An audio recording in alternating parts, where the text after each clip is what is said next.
طيب عندنا هنا lecture 1.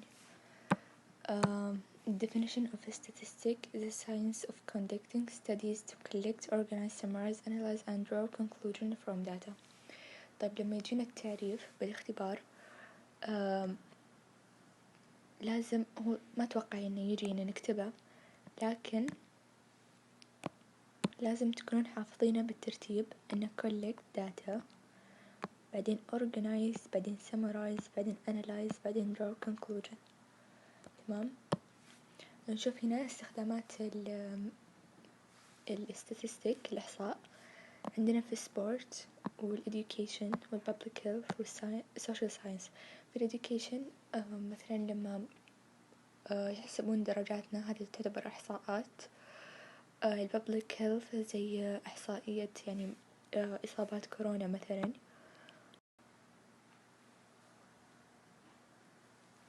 السامبل هنا عندنا إيش؟ هي part or group يتم اختياره من البوبولوشن. عندنا هذا البوبولوشن اخترنا منه sample عينة، هذه يعني هنا عندنا مجتمع طلعنا منه عينة، هذه السامبل. هنا الباحث يقول إنه يشوف إن في علاقة بين student absence غياب الطلاب والفاينل grade النتيجة النهائية.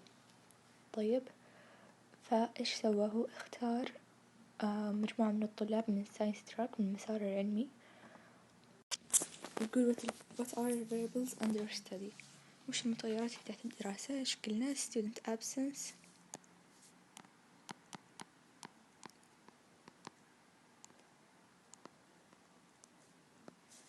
و final grade. طيب what are the population and the sample in this study؟ طيب هنا البوبولوشن إيش؟ قال لي إن الطلاب هي science track، السامبل هي العينة اللي خداها من الساينس تراك اللي هي group of students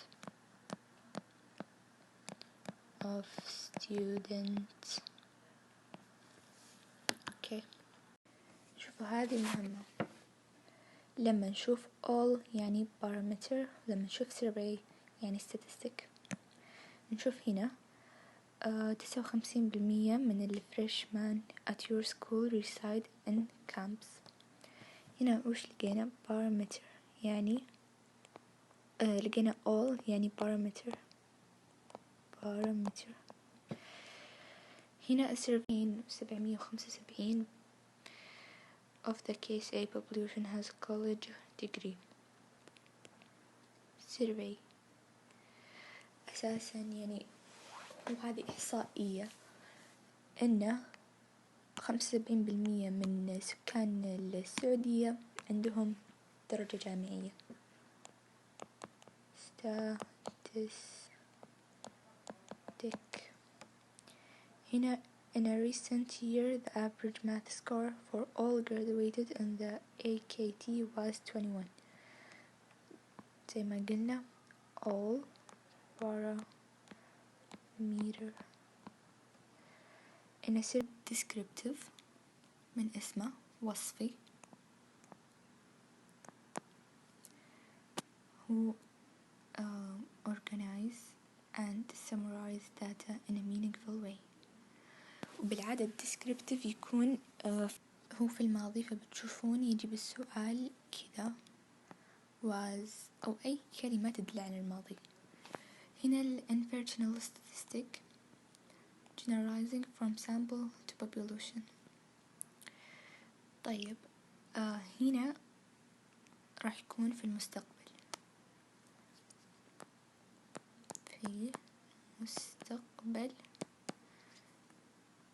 يجيك can be would be will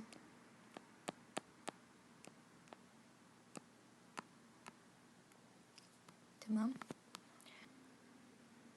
شوف هنا عندي هذا السؤال طيب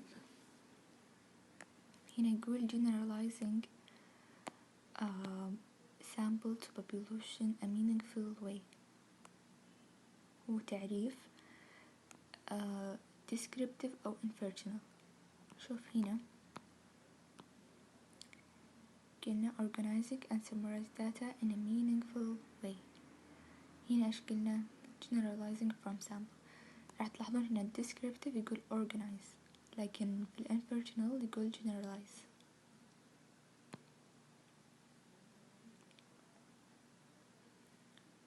يعني inferential. هذا الثاني بتلاحظون قاعد يتكلم عن أشياء قديمة. احنا الحين ب2020 وقاعد يتكلم عن 2017. غير كذا شوفوا هنا was، يعني على طول نقول descriptive. هنا قاعد يتكلم عن مستقبل، يتكلم عن 20. هنا يتكلم عن مستقبل، يتكلم عن 2030. احنا قلنا ايش المستقبل هو inferential. يا descriptive يا inferential، يعني هاي الخيارات واضحة. طيب نشوف هنا واحدة منها organization. قلنا ايش organization؟ descriptive،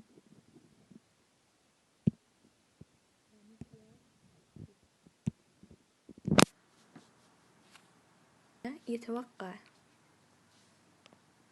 will be، قاعد يتكلم عن أشياء يعني ما بعد صارت، يتوقع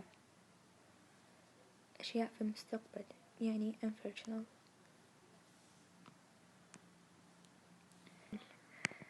الراتب للصيدليين، طيب هو مثال على إيش؟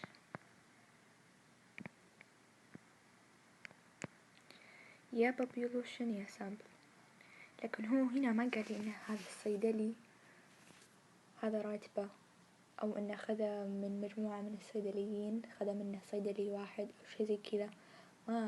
ما أخذ عينة، قاعد يتكلم عنهم بشكل عام، يعني إيش population.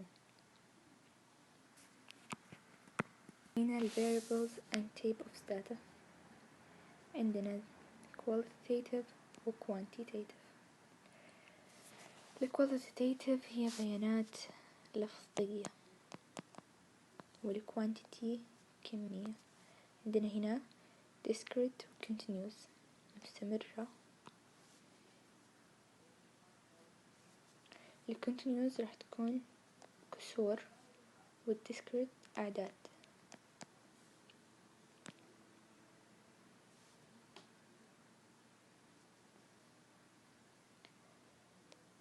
هنا qualitative نفهم من هذا الكلام كله إنها non-numerical، ليست رقمية. مثال هنا خبر ظهران دمام، gender male or female، color letter grade A B F. أما ال quantitative هي بيانات رقمية وممكن يعني نعدها، زي الطول weight age. هنا مثال عليهم ممكن نجد discrete or continuous. طيب discrete هنا يقول إنه ممكن عدها can be counted، زي عدد الطلاب في الكلاس، عدد السيارات في الباركينج. هنا زي ما قلنا إنها أعداد، يعني ما يمدي نقول طالب، ما يمدي نقول مثلا الكلاس فيه 12 طالب ونص، إيش النص هذا؟ هنا ال continuous number of value between any two specific values، يعني زي الوزن ممكن يكون 75 ونص، لكن هنا ال number of student يعني عدد الطلاب ما يمدي يكون 12 ونص طالب. والهاي برضو ممكن 165 ونص. التمبريتشر درجة الحرارة. كيف نوجد الباوندريز؟ راح يكون عندنا variable متغير و value. الباوندريز راح يكون عن طريق إنه نطرح نص ونزيد نص. هنا عطانا 176، شوف لما طرحنا نص صارت 175 ونص، لما زدنا صارت 176 ونص. هي متغير لفظي qualitative variable. طيب نشوف الأيج رقم 18 19. الويت برضو رقم، الوزن، الشوز برضو رقم. الفيفورت سبورت هي راح تكون كواليتيف بتاعتها، مثلا فوتبول، باسكتبول، لفظية ما فيها أعداد. هنا طولك ووزنك مثال على إيش، مو سامبل طبعا ولا كواليتي. discrete هي continuous، كلمة discrete هي أعداد والcontinuous فيها كسور، يعني continuous. nominal، ordinal، interval، ratio.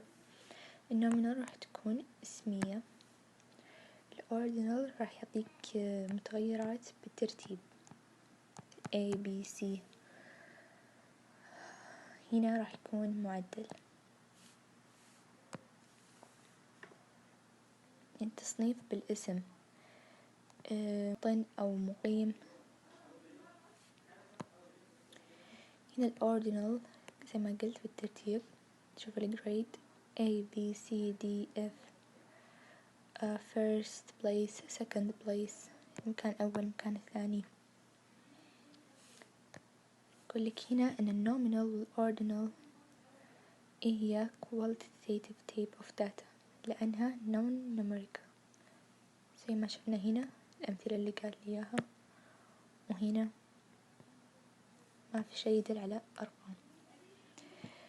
هنا الانترفال level is a numeric ranked data.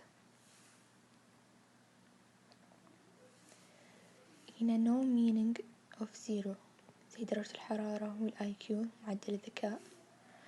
الريشيو في true there's true zero زي الهاي والويت والتايم والأيج والسالري الراتب. يقول لنا هنا إن الانترفال والريشيو هم مثال على الكوانتيتيف، على بيانات الكمية لأنهم numerical رقمية. طيب عندنا هنا الجريد والنمبر اوف ستودنت. ايش المتغيرات اللي تحت الدراسة؟ اللي عطانا اياها الجريد number of student. طيب يقول ايش هي الكوانتيتيف، ايش المتغيرات اللي هي كمية، وايش المتغيرات اللفظية. ايش المتغيرات الكمية اللي عندي؟ هنا الأرقام number of student هي بيانات رقمية. أما اللفظية هي الجريدز. طيب نشوف يقول لي المتغيرات هي what level of measurement، يعني هل هي nominal ordinal ratio interval. هنا الجريدز شوف محطوطة بالترتيب A B C D F، يعني ordinal. هنا معدل، رقم عدد الطلاب اللي جايبين A، يعني معدل راح يكون ratio. هذا الحل زي ما قلنا الجريدز ordinal والنمبر of student ratio.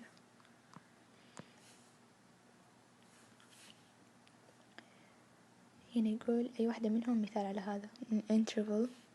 طيب نشوف الخيارات. هنا معطينا الجريدز وبالترتيب A B C D F، هذه إيش ordinal، يعني مو هي. الage العمر، هذه ريشيو، والوزن ريشيو برضه. يبقى إيش؟ temperature.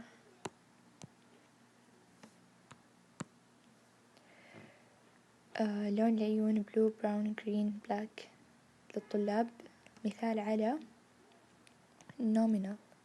الأوردينال هنا قال يبي بالترتيب، ما عندنا شي بالترتيب. qualitative بيانات لفظية صح، بس هو يبغى level of measurement. ratio لا، ما في أي أعداد هنا ولا شي يدل على معدل. هنا نقول first level second third four، 1 2 3 4. هذه إيش؟ أشياء قد تمشي بالترتيب ordinal. وبس، أتمنى أن الشرح واضح.